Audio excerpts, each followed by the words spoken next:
someone you are with someone you are with babe.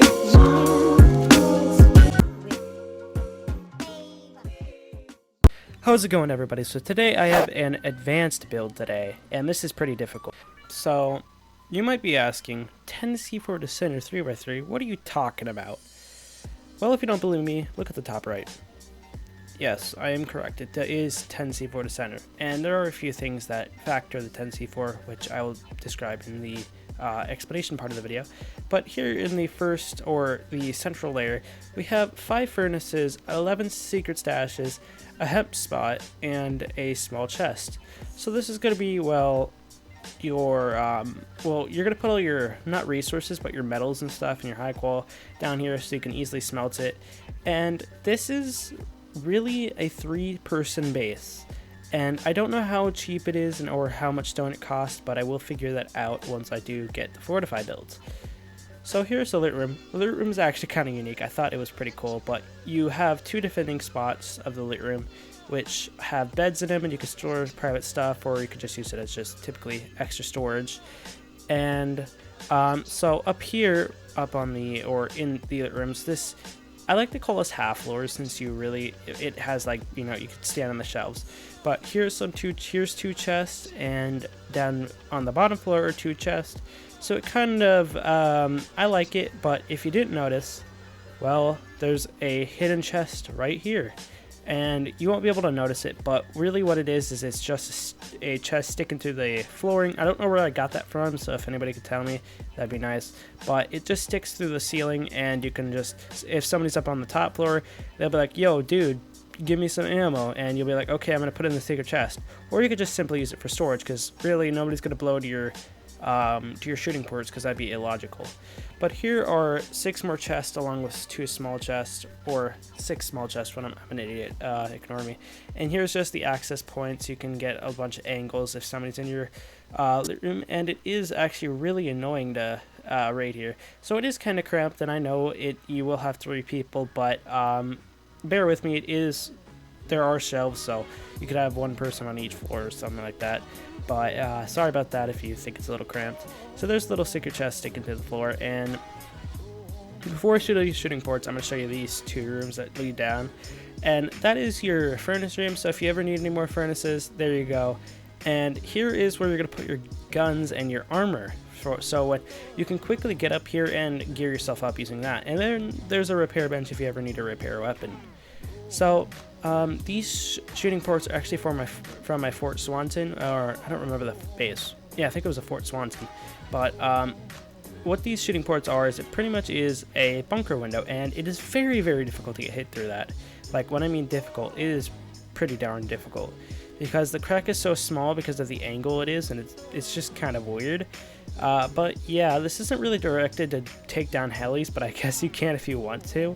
I don't recommend doing it in a 3x3, and that's pretty much it, guys. So let's move on to the spot in the video where I explain the base. Okay, so at the beginning of the video when I was giving my tour, I actually had that same image on the top right displayed at the beginning. So what this pretty much means is the purple is pretty much what it means by an optional layer is I did not display this in my tour, but if you don't like it too cramped, you don't have to have it. But if you're a solo player, I do really recommend having it, because you really don't have anybody else to worry about. And without the purple layer, it'll only cost 8c4 to get to the center, whereas with the purple layer, it will cost 10. So just remember to add that. I'm just showing you a quick fix on how to add it. Don't worry about this now until you watch the base tour. Just don't worry about it now. So this is going to be the part of the video where I explain some of the misconceptions and common questions that I get from main base builds. And starting with the number 1 question, foundations. So I know the foundations are a little bit cheaper to raid. If you go through the foundations, it's going to vary if you're using C4 rockets or whatever. If you're using C4 and you're going through the foundation, it really doesn't make a difference. But let's be honest, guys. Who the hell's going to raid foundations on a 3x3? Okay, let's pretend that this is a normal 3x3 and somebody's raiding this. It's going to be much more expensive to raid this base going through foundations. If it was a normal 3x3, it'd be so much cheaper just to blow through that 2nd and 3rd floor, guaranteeing your spot to find that loot room. Because nobody's going to put the loot room on the 1st floor. I mean, sometimes people do, but most of the time it's not. Another thing is this square foundation right here. So I know technically it's not a 4x4 because it has, or 3x3 because it has that extra foundation on the side, but I'm gonna count it as 3x3 because those foundations really only cost 300 stone. But all it does is just make sure they can't see it. It really doesn't add any stability, so it's not stability depending for that foundation. So if you remove it, it really doesn't make a difference. But you can put stairs or whatever, but I just recommend the foundation so they don't just get any suspicions when rating this. So this last statement is once again about foundations, and make sure the foundations are so close to the floor, like to where you can barely even shoot rockets underneath, because some of the walls aren't connected to foundations, and that's what gives this a 10c4 to center part. And I don't want them shooting rockets underneath your walls so they get a rate advantage, because that would really suck. So make sure it's as close to the floor as possible. So I highly recommend you setting up a 1x1 or some sort of base that'll get you started on the servers for your preparation of the base build. Because you're going to need a lot of metal to begin with, and this isn't the base that you're just going to be able to build right off the bat. So, and I know that, and I acknowledge that you guys know that as well. And here is just a simple, cupboard-like design that will work, and you're able to fit a bunch of furnaces and a bunch of chests. So just go farming while some of your metal's smelting, because you will need a bit of metal since it does have its double layers. And then don't take all your loot out while you're building the base either. Just take little bits of portions out so you don't lose it all.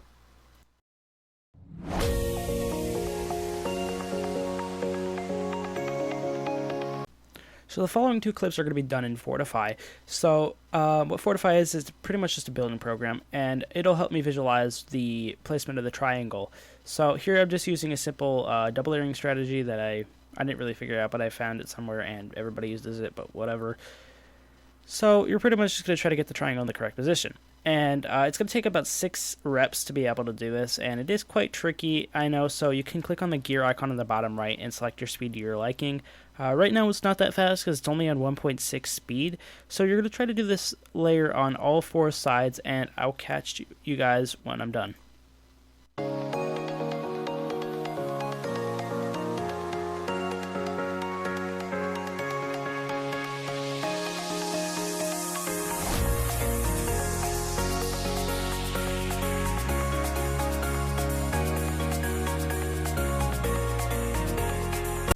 Alright, so when you have all your triangles in position, you're going to try to fit that square in the center. Whether you want to do the compact version, you can add that purple layer in. It's just you got to remove the square after, then you got to replace it with a triangle for it to become 10c4. And I know one side takes 8c4, so you don't have to remind me, so please stop. Anyways, let's move on.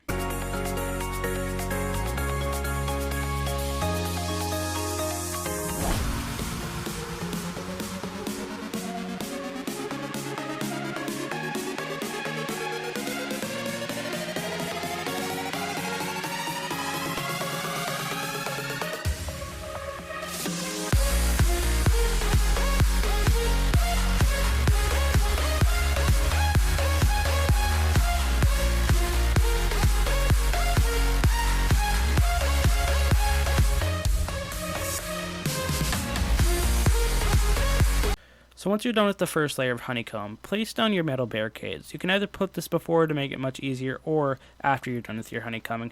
Remember to do it on the second floor too, and get started with your second layer of honeycombing. So here's another reminder just to put the barricades on the second floor of the honeycomb. Sorry if I do mess up on some of the honeycombs during the video. I do really literally just make these bases up on the go. I don't really have any set forth plans for it, so yeah, welcome to my life.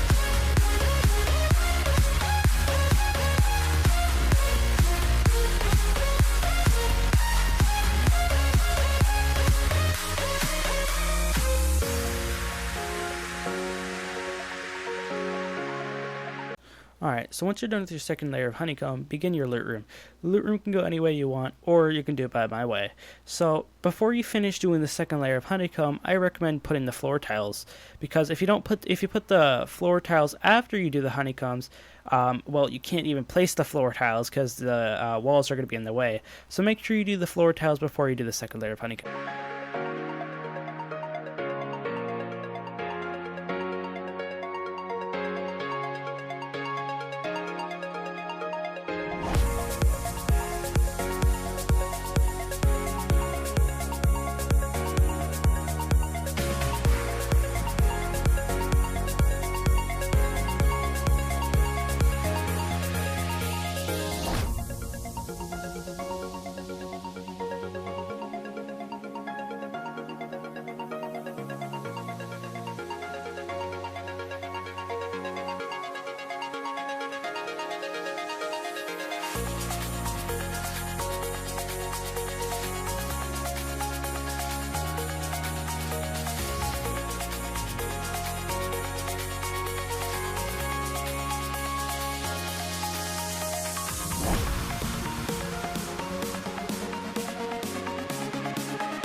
So this could be how you make that secret chest that I showed you as my base tour. So you're going to make a little distance between the two salvage shelves, just like this, so you can easily see up and grab the chest. Then you're going to go up, and please remind me who ever I got this from. I would like to figure it out. Only one person do it, though, because I'm just going to delete some of the comments. Then you're going to place a chest, and you can easily see through it and grab through the salvage shelf. Then you're going to place a flooring, and there you go. So to get those little like cellars that I have, pretty much just put walls in these corners and right next to the chest and dip it into the honeycomb using a ladder hatch. Set these up how you like. I will show you how I set them up in a second.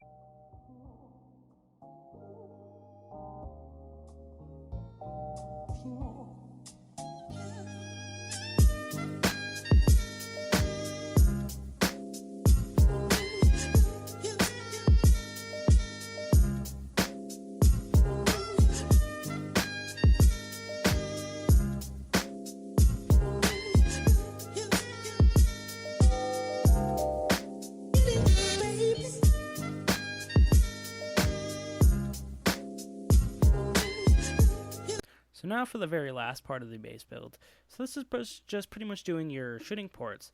So there's nothing really special about doing it. Just follow up on what I'm doing. It's pretty self-explanatory, really. So anyways, guys, thank you so much for watching. Like and subscribe if you haven't already, and peace.